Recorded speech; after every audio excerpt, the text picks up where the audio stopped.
Oke, Assalamualaikum warahmatullahi wabarakatuh. Apa kabar semuanya? Semoga kita selalu diberikan kesehatan oleh Allah Subhanahu wa taala dan yang pasti semoga kita selalu diberikan semangat ya, terutama semangat mengikuti pembelajaran di masa pandemi seperti ini. Nah, memang nggak dipungkiri di masa pandemi ini, apalagi sekarang malah lagi apa ya, PSBB tahap kedua yang membuat semua proses pembelajaran ini dilakukan di rumah dan secara daring ya. Oke, sekarang ini saya mau mengajak kalian semuanya ya. Semuanya kemarin sudah mendapatkan dan menerima hasil rapot semester ganjil. Ya, di mana rapot semester ganjil ini adalah bisa dikatakan gambaran cara belajar kalian selama satu semester kemarin. Dan satu semester kemarin ini ada pembelajaran daring, juga ada pembelajaran luring. Yang pasti orang yang sangat uh, beruntung adalah orang yang bisa belajar dari kesalahan sebelumnya. Nah, gambaran dari rapot yang kalian dapat kemarin itu, yaitu gambaran kalian kemarin selama satu semester kayak gimana. Nah, untuk yang semester genap ini, saya ingin mengajak kalian semua yang pasti bisa meningkatkan hasil nilai rapotnya. Nah, sekarang saya ingin mengajak kalian untuk membahas tentang cara belajar efektif pasca menerima rapot, ya. Nah, pentingnya memiliki sikap dan kebiasaan belajar yang efektif dan efisien. Nah, pentingnya apa sih? Yang pertama, kalian harus paham dulu apa itu belajar efektif, ya. Yaitu belajar yang menyenangkan dan terjadwal dengan baik. Nah, ini ya, belajar yang menyenangkan dan terjadwal dengan baik ini bisa dikatakan belajar yang efektif. Kemudian tidak memakan banyak waktu. Ya, betul. Yang namanya belajar itu bukan masalah berapa menit kita belajar, berapa jam kita belajar, enggak. Tapi lebih ke kualitas waktu yang kita gunakan untuk belajar. Jadi belum tentu kita belajar lama itu baik, belum tentu. Atau kita belajar sedikit, waktunya ini enggak baik juga enggak tentu juga. Yang penting adalah kualitas cara belajar kita. Nah, pasti belajar efektif akan menghasilkan hasil yang maksimal. Nah, yang kedua, mengapa siswa perlu memiliki sikap belajar yang efektif? Ya, kenapa? Yang pertama, pasti keberhasilan. Ini yang akan dikejar. Yang kedua, kesempurnaan. Ya, pasti. Ketika kita memiliki sikap belajar yang efektif, pasti yang kita dapat adalah keberhasilan dan kita berhasil mendapatkan sesuatu, ini akan membuat hidup kita lebih sempurna. Nah, terutama masalah pembelajaran. Nah, selanjutnya, mengapa harus terjadwal dan menyenangkan belajar ini? Nah, alasannya yang pertama, dalam bekerja, otak kita juga dipengaruhi oleh kondisi fisik kita. Nah, bahasa mudahnya, fisik sehat, kerja otak juga sehat. Fisik capek, kerja otak kita juga akan capek juga. Makanya kita harus punya fisik yang sehat.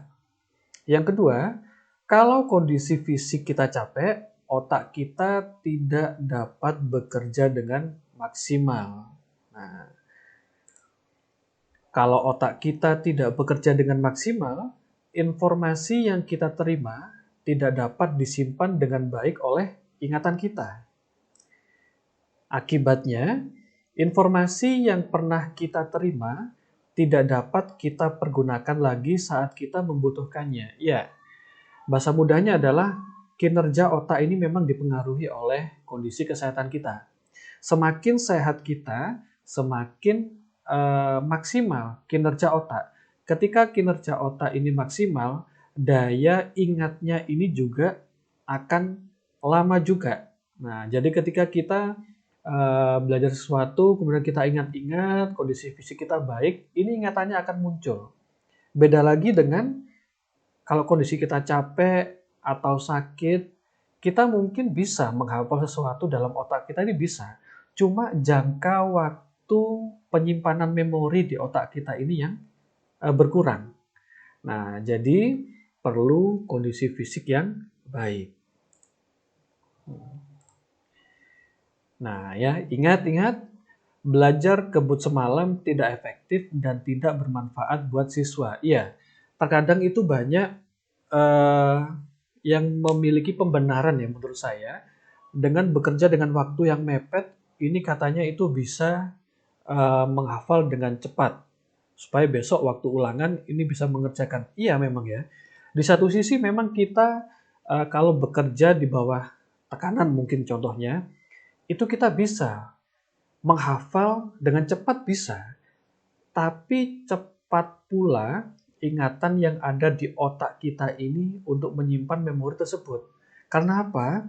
Kinerja otak ini disuruh dipaksa lah bahasa mudahnya. Kinerja otak dipaksa untuk bekerja, akhirnya otak capek juga, akhirnya besoknya ketika mau digunakan, itu hilang ilmunya. Nah, makanya banyak yang menyarankan untuk belajar ini itu bertahap. Bertahap, waktunya cukup singkat aja, tapi dengan kondisi yang baik, ini insya Allah untuk daya ingatan pelajaran yang kita pelajari ini pasti awet. Nah, sekarang apa saja yang harus diperhatikan dalam belajar efektif? Yang perlu diperhatikan, yang pertama adalah perhatikan dirimu. Bagaimana emosimu? Nah, kenapa Pak? Kok di sini emosi? Ya, memang emosi ini mempengaruhi kinerja tubuh kita, mempengaruhi fisik kita juga.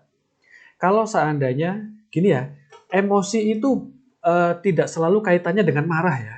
Emosi ini adalah perasaan yang ada di dalam hati kita, yang ada di perasaan kita. Ini seperti apa?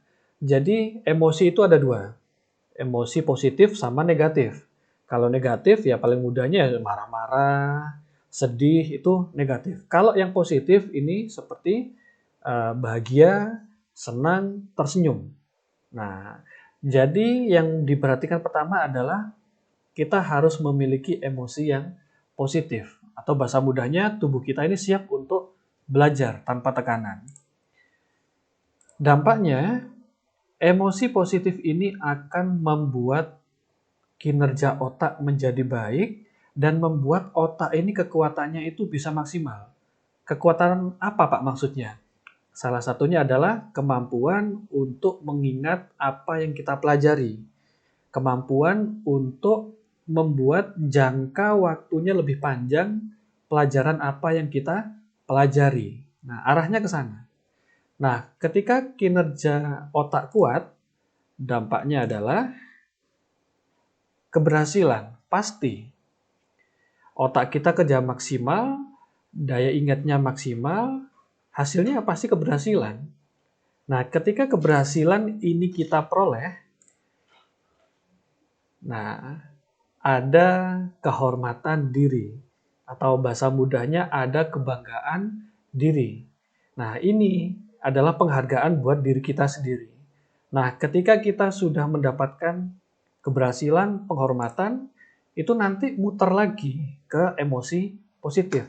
Ya, begini seterusnya alur yang sangat positif, sangat efisien dalam belajar.